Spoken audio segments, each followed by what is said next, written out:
Hey there guys, I'm Bo Lorenzen, and today we're gonna do a quick little unbox in 180 VR.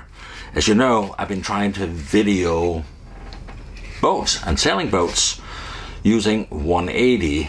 You have seen this one before, and these ones are starting to get a bit beat up, so I ordered a new one from Amazon from PanoX. It's the PanoX V2. So let's take a look at that and see if we can get that out of here.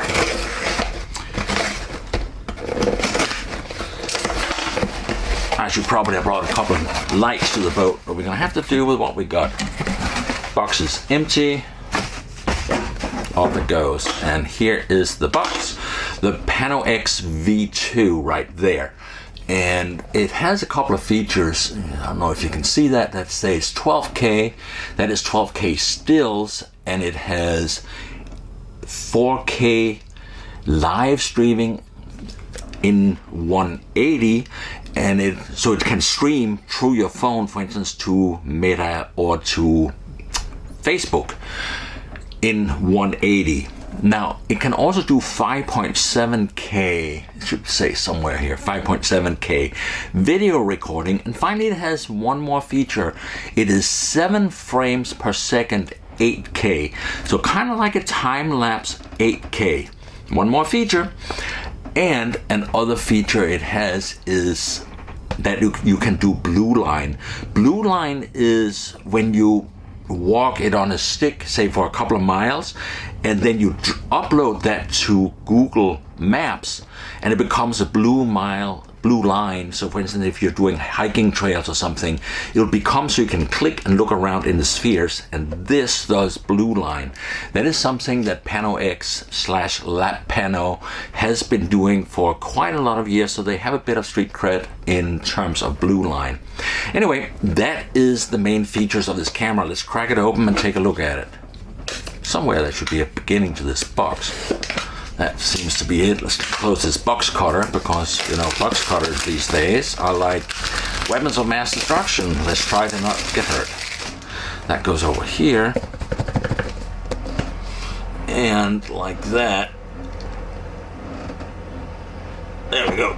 That is the lid. Nothing in there. Put that down here. Foam. And here's the camera. So that is the camera right here. Super cool little camera. And you can kind of see how that, you have a screen here. It's basically like an Android, I believe it's an Android 10 interface. And it has, this one has not been turned on or updated yet. It has, so you go in here and you navigate these interfaces by swiping up and down to get to them. And, well, we don't need this, so this can come off. I wish they would include like a clear screen instead of a pre-printed. I guess the pre-printed one can actually kind of work, but I don't like it. They should include a couple of the same ones, just in clear. Since they're making them anyway, it can't be that expensive. How do we protect this? Somewhere down here. Let's get some of this foam out of here. I don't want to put it down on the lenses. Foam, foam, foam, big blocks of foam. Okay, there's a box here. And one more box. So we're done with that, and we can throw that over there. That can go over there, and we're gonna put this on top of this other sleeve. So here is what we have.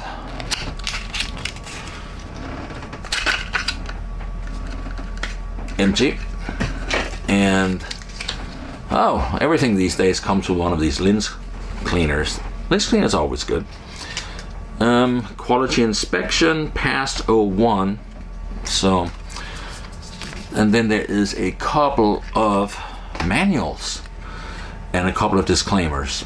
So this is basically your manual here. This is the probably Chinese version, and it's also available in a couple of other languages. Here's the German, and I saw an English.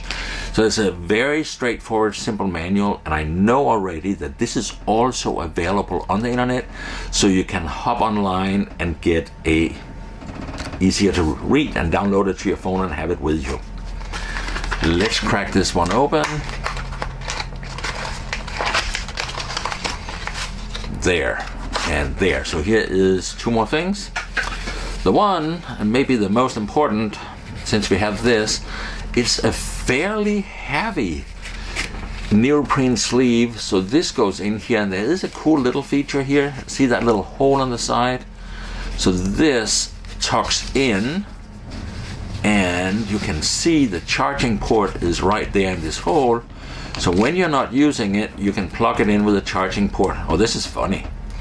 So here's the charging cable included, but the funny part is it's an USB-A and to USB-C. Who has USB-A laptops these days? Well, I'm sure you have an old iPhone charger or some type of older smartphone charger floating around somewhere you can use to charge this. Or you have a USB-C to USB-C cable, but there you can see how this works.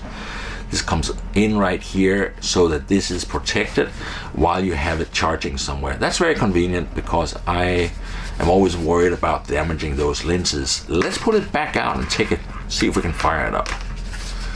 Oh, and in the bottom here, there is you see that little thread right there?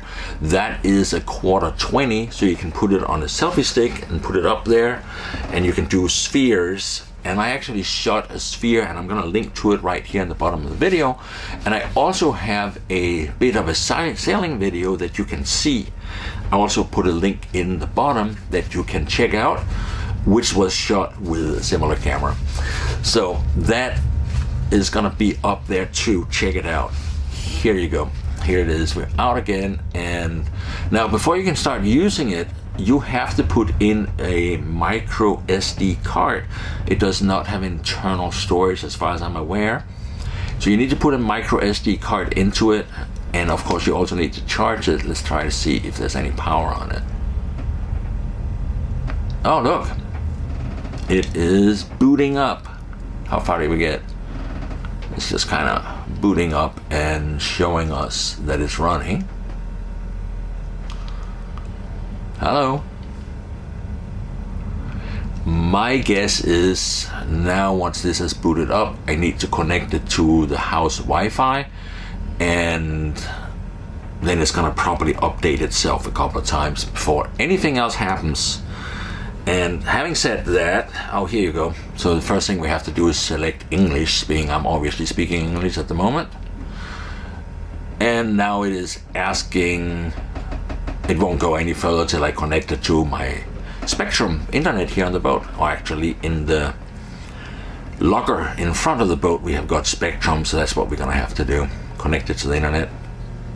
And the other thing I should mention, it actually have a, see if I can find it, I downloaded it, but there is an app, so you can download that, and that is gonna, when you turn it on, it's gonna search for the camera, and you can then operate the camera through the phone. And here's an interesting feature.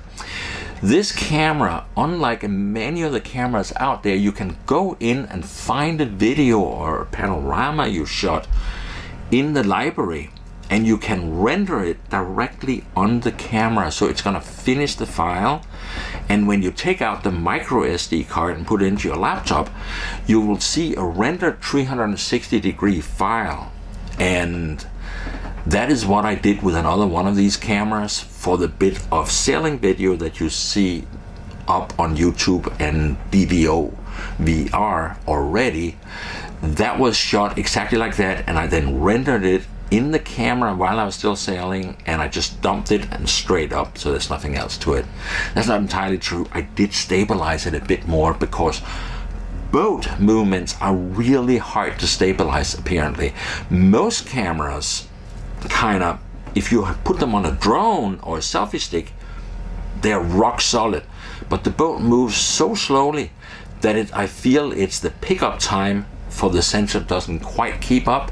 It did really good, but I still stabilized it a little bit more. Anyway, check it out on YouTube or DEO VR because it's already uploaded. I need to connect this to internet before I can do anything more with this one. So there you have it.